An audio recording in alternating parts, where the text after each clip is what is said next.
दोस्तों नमस्कार, स्वागत है आप सभी का एक बार फिर से। चलिए जानते हैं बिहार की ताज़ा खबरों को, लेकिन उससे पहले अगर आपने अभी तक इस चैनल को सब्सक्राइब नहीं किया तो सब्सक्राइब कर लें, जिससे कि आपको बिहार की ताज़ा खबर रोजाना मिलती रहे।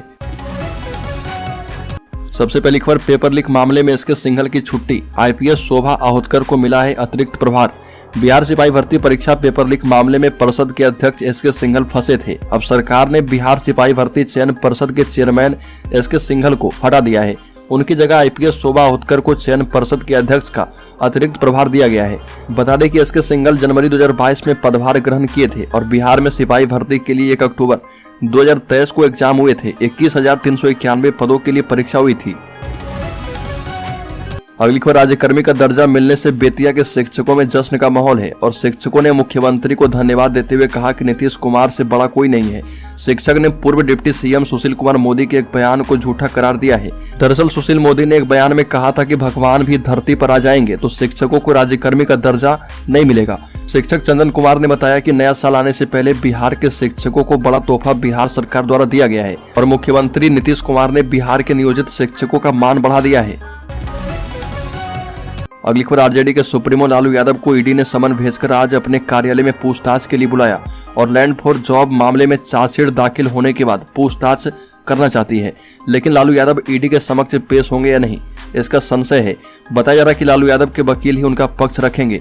बता दें कि लालू यादव चारा घोटाले में सजायाफ्ता हैं और जमानत पर जेल से बाहर हैं। उनका किडनी ट्रांसप्लांट हुआ है, इसलिए उन्हें स्वास्थ्य से जुड़ी कई तरह की सावधानियां बरतनी पड़ती है। अगली खबर, जेडीयू में शामिल हो सकते हैं उपेंद्र कुशवाहा, नेताओं के साथ हुई कई राउंड की बैठक, नीतीश कुमार का भरोसा भी चाहते हैं कुशवाहा। सियासी गलियारों में इस बात की चर्चा तेज है कि जेडीयू के राष्ट्रीय अध्यक्ष ललन सिंह ने सीएम नीतीश कुमार को राष्ट्रीय अध्यक्ष पद से इस्तीफा सौंप दिया है और 29 दिसंबर को दिल्ली में होने वाली पार्टी के राष्ट्रीय कार्यकारिणी की बैठक में इस पर औपचारिक रूप से मुहर लग जाने की संभावना है। सूत्रों की माने तो कभी नीतीश कुमार के करीबी रहे रालोजद प्रमुख उपेंद्र कुशवाहा की 1 साल के भीतर जदयू में वापसी हो सकती है और नीतीश कुमार के कंधे को मजबूत करने के लिए कुशवाहा जल्द जदयू का दामन थाम सकते हैं। अगली खबर, नियोजित शिक्षकों के लिए अच्छी खबर, अब सक्षमता परीक्षा में फेल होने पर भी नहीं जाएगी नौकरी। रूलबुक में किया गया फेरबदल, बिहार में नियोजित शिक्षकों की राज्यकर्मी बनने की बरसों पुरानी मांगे पूरी हो गई है और सबसे महत्वपूर्ण बात यह है कि राज्य में सक्षमता परीक्षा पास नहीं करने वाले नियोजित शिक्षकों की नौकरी नहीं जाएगी। और जब शिक्षा विभाग के द्वारा विशिष्ट अध्यापक रूलबुक का ड्राफ्ट पर मंतव्य मांगा गया था, तब से यह मांग शुरू हो गई थी कि सक्षमता परीक्षा पास नहीं करने वाले नियोजित शिक्षकों की सेवा समाप्ति नहीं की जाए। और यह मांग इसलिए की गई थी कि ड्राफ्ट में यह प्रावधान था कि राज्यकर्मी बनने के लिए नियोजित शिक्षकों को सक्षमता परीक्षा पास करनी होगी। अगली खबर, बिहार कांग्रेस ने राहुल गांधी और खड़गे को बताई मन की बात, कहा कि इतनी लोकसभा सीटें आरजेडी जेडीयू से ले पार्टी। बता दें कि मतलब साफ है कि राज्य के पार्टी नेताओं ने आलाकमान से इशारे में बोल दिया है कि आरजेडी और जदयू से 10 सीटों को लेकर बात करें। पार्टी केंद्रीय नेतृत्व ने लोगों को अपने साथ जोड़ने और बूथ स्तर पर सशक्त कमेटी गठित करने को कहा है। लोकसभा चुनाव को लेकर कांग्रेस अध्यक्ष मल्लिकार्जुन खड़गे और वरिष्ठ नेता राहुल गांधी ने बिहार कांग्रेस के नेताओं के साथ विचार विमर्श किया है और राहुल गांधी ने बिहार के पार्टी नेताओं से कहा कि अधिक से अधिक लोगों को अपने साथ जोड़ें। अगली खबर, बिहार की नई पर्यटन नीति को नीतीश कैबिनेट की मंजूरी, होटल रेस्तरां बनाने पर सब्सिडी दी जाएगी। बता दें कि बिहार में होटल और रेस्तरां खोलने में बड़ा निवेश करने पर एक तरफ सरकार से सब्सिडी मिलेगी तो दूसरी तरफ स्टाम्प ड्यूटी और स्टेट जीएसटी में छूट भी मिलेगी। पर्यटन सचिव अभय कुमार सिंह ने कहा कि राज्य सरकार को नई पर्यटन नीति से अगले 5 वर्ष में 10,000 करोड़ के निवेश का अनुमान है और इससे प्रत्यक्ष और अप्रत्यक्ष रूप से करीब 1 लाख लोगों को रोजगार मिलेगा। नई टूरिज्म पॉलिसी में hotel, restaurant, wellness resorts, theme park, audio visual मनोरंजन सिस्टम लगाने के लिए सब्सिडी दी जाएगी। अगली खबर, बिहार के खगड़िया में मनचले की खौफनाक करतूत, कोचिंग जा रही छात्रा पर किया जानलेवा हमला। बिहार के खगड़िया शहर के चित्रगुप्त नगर थाना क्षेत्र के रेड क्रॉस भवन के निकट एक मनचले युवक ने सुबह कोचिंग पढ़ने जा रही छात्रा पर कैंची से हमला कर दिया। हमले में लड़की गंभीर रूप से जख्मी हो गई और छात्रा जो है अलौली की निवासी है, शहर में रहकर पढ़ाई करती है। लड़की सुबह करीब 7:30 बजे अपनी बहन के साथ कोचिंग पढ़ने के लिए जा रही थी। इसी दौरान मनचले युवक ने जान लेने की नीयत से उस पर हमला कर दिया। गंभीर रूप से जख्मी छात्रा को स्थानीय लोगों के सहयोग से सदर अस्पताल में भर्ती करवाया गया है। अगली खबर, केबीसी में 5 करोड़ जीतने वाले सुशील का एक और कमाल, बीपीएससी टीचर बनकर अब सरकारी स्कूल में बच्चों को पढ़ाएंगे। बता दें कि बिहार के बच्चों को सरकारी स्कूल में साइकोलॉजी विषय पढ़ाएंगे।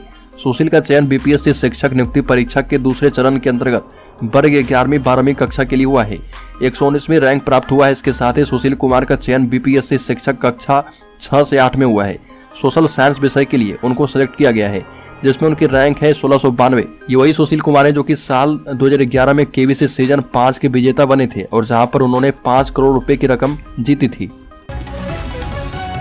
अगली खबर, जम्मू कश्मीर के पुंछ में हुए हमले में भारतीय सेना के 5 जवान शहीद हो गए और इनमें नवादा के वारिस अलीगंज प्रखंड स्थित नारोमुरार गांव के चंदन कुमार भी शामिल थे। वीर बलिदानी चंदन कुमार का पार्थिव शरीर पूरे सम्मान के साथ नवादा होते हुए पैतृक गांव पहुंचा। वहीं शहीद चंदन के बड़े भाई पीयूष ने बिहार सरकार पर जमकर हमला किया और मीडिया से बात करते हुए कहा कि सरकार से इस मामले में कोई मांग करना व्यर्थ है। साथ ही कहा कि बिहार सरकार ने जातीय गणना करवाकर पहले समाज को बांट दिया है और कहा कि सरकार पहले ही मान चुकी है कि किस जाति का बेटा शहीद होगा तो उसकी अंतिम यात्रा में उन्हें शामिल होना है। यह भी कहा कि बिहार सरकार की तरफ से शहीद चंदन के लिए एक ट्वीट भी नहीं किया गया। बड़ी खबर, सर्वे देखने के बाद गठबंधन पर सोचेगी मायावती, कांग्रेस नेता इमरान प्रतापगढ़ी का दावा। बता दें कि बीएसपी चीफ मायावती ने इंडिया गठबंधन में आने पर टिप्पणी की है और गठबंधन में पीएम उम्मीदवार को लेकर बयान दिया। बीएसपी को इंडिया गठबंधन में शामिल करने के सवाल पर इमरान प्रतापगढ़ी ने कहा कि जिसको भी बाबा साहब का मिशन बचाना है, संविधान बचाना है, उसे इंडिया में शामिल होना पड़ेगा। सर्वे देखने के बाद मायावती भी नए सिरे से सोचेगी और सर्वे देखने के बाद बीजेपी के विरोधी दलों को साथ आना चाहिए। ये भी कहा कि मैं पूरी गारंटी के साथ कह रहा कि काठ की हांडी 2 बार चढ़ चुकी है, तीसरी बार नहीं चढ़ेगी। बड़ी खबर, बिहार को मिलेगी अमृत भारत ट्रेन की सौगात, सीसीटीवी कैमरे से लैस होगी बोगियां। बिहार को कई स्पेशल ट्रेन की सौगात मिल चुकी है। वहीं अब इस लिस्ट में एक और ट्रेन का नाम शामिल होने जा रहा। 30 दिसंबर को बिहार को एक और special train Amrit Bharat express की सौगात मिलने वाली है। वंदे भारत के बाद अब बिहार को मिलने वाली अमृत भारत एक्सप्रेस ट्रेन की खासियत की बात करें तो इस ट्रेन में 22 बोगियां होगी और इस ट्रेन में एसी की जगह पर स्लीपर और जनरल के डिब्बे होंगे, लेकिन सुविधाएं वंदे भारत ट्रेन जैसी होगी और इसके साथ ही हर बोगी में सीसीटीवी कैमरे भी लगे रहेंगे। बड़ी खबर, श्यामा माई मंदिर के प्रधान पुजारी भी न्यास बोर्ड के आदेश के खिलाफ, कहा कि बलि प्रथा रोकना अनुचित। बिहार धार्मिक न्यास बोर्ड द्वारा दरभंगा के श्यामा माई मंदिर में बलि प्रदान की प्रथा पर रोक लगाने के आदेश के बाद विरोध प्रदर्शन का सिलसिला जो है लगातार चौथे दिन जारी है और बिहार सरकार के समाज कल्याण मंत्री मदन सैनी ने कहा कि सरकारी स्तर पर यह धार्मिक न्यास के द्वारा इस प्रथा को बंद करने का आदेश दिया गया है और मदन सैनी ने कहा कि यह बिल्कुल ही अनुचित है। इसे रोकने के आदेश के विरोध में श्यामा माई मंदिर के प्रधान पुजारी शरद कुमार झा भी सामने आए हैं और कहा कि इसे रोकने का आदेश बिल्कुल गलत है। अगली खबर, बिहार में खोई जमीन पाने में जुटी है लेफ्ट पार्टियां, आरजेडी जेडीयू के साथ सीट शेयरिंग में लगाएंगे 2020 का फॉर्मूला। लोकसभा चुनाव के मिशन 2024 को लेकर वाम दल यानी लेफ्ट पार्टियां उत्साहित है।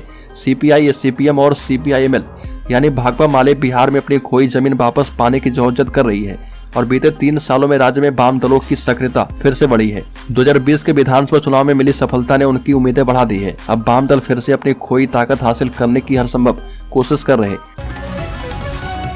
अगली खबर, केंद्रीय मंत्री गिरिराज सिंह ने कहा कि घमंडिया इंडी गठबंधन के लोग जानबूझकर सनातन धर्म और हिंदू समाज को गाली देते हैं, अपमानित करते हैं।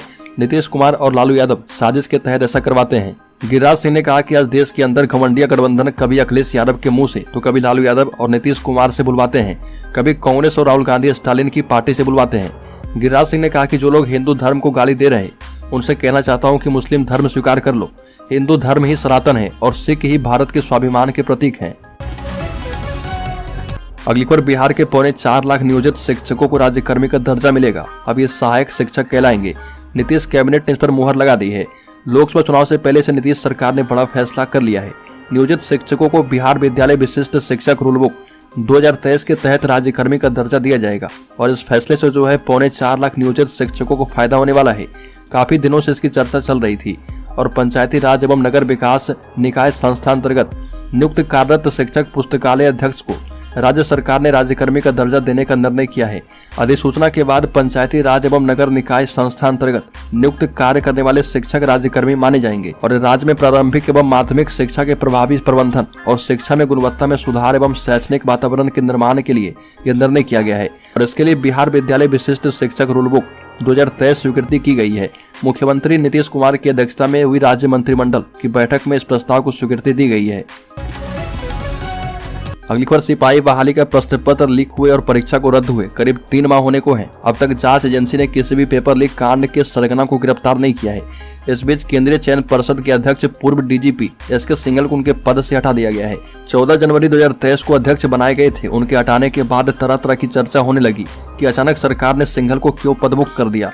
लोग इसे सिपाही पेपर लीक कांड से जोड़कर देख रहे हैं। हालांकि इस पर कोई भी अधिकारी कुछ भी बोलने को तैयार नहीं है। 1 अक्टूबर को सिपाही बहाली की परीक्षा हुई थी, जिसमें पेपर लीक हुआ था और बता दें कि पूरे साक्ष्य के साथ 2 अक्टूबर को पेपर लीक होने की बात प्रकाशित की गई थी। पटना समेत बिहार के कई जिलों में पेपर लीक को लेकर कुल 74 केस दर्ज हुए और 150 स्कॉलर और अभ्यर्थी को गिरफ्तार किया गया था। इस मामले में ईओयू ने अपने यहाँ केस दर्ज कर लिया है। ईओयू की 23 सदस्यीय टीम इसकी जाँच कर रही है। अगली खबर, गया शहर की महिला थाने की पुलिस ने नाबालिग से दुष्कर्म मामले में आरोपी को केस दर्ज होने के 5 घंटे के अंदर गिरफ्तार कर लिया। पकड़ा गया आरोपी अलीपुर थाना के निमसर डिवरा गांव के रहने वाले राजू मांझी का बेटा विनोद कुमार बताया गया है और पीड़ित लड़की के द्वारा टिकारी अनुमंडल की अलीपुर थाने में लिखित आवेदन दिया गया। दिए आवेदन में पीड़िता ने बताया कि अपनी दीदी रजंती देवी के घर पर रह रही थी और जब वह ईंट भट्टे के पास जलावन लेकर घर लौट रही थी, पहले से रास्ते में घात लगाए विनोद कुमार मांझी ने दुष्कर्म की घटना को अंजाम दिया और इस दौरान आरोपी ने धमकी दी कि किसी से इस बात का जिक्र किया तो वो जान से मार देगा। पीड़िता ने इस मामले को लेकर अलीपुर थाने में शिकायत दर्ज करवाई है और प्राथमिकी दर्ज करने के बाद पुलिस ने आरोपी को धर दबोचा। इस संबंध में महिला थाना अध्यक्ष मधु कुमारी ने बताया कि पीड़िता का मेडिकल के बाद कोर्ट में 164 का बयान दर्ज किया जाएगा।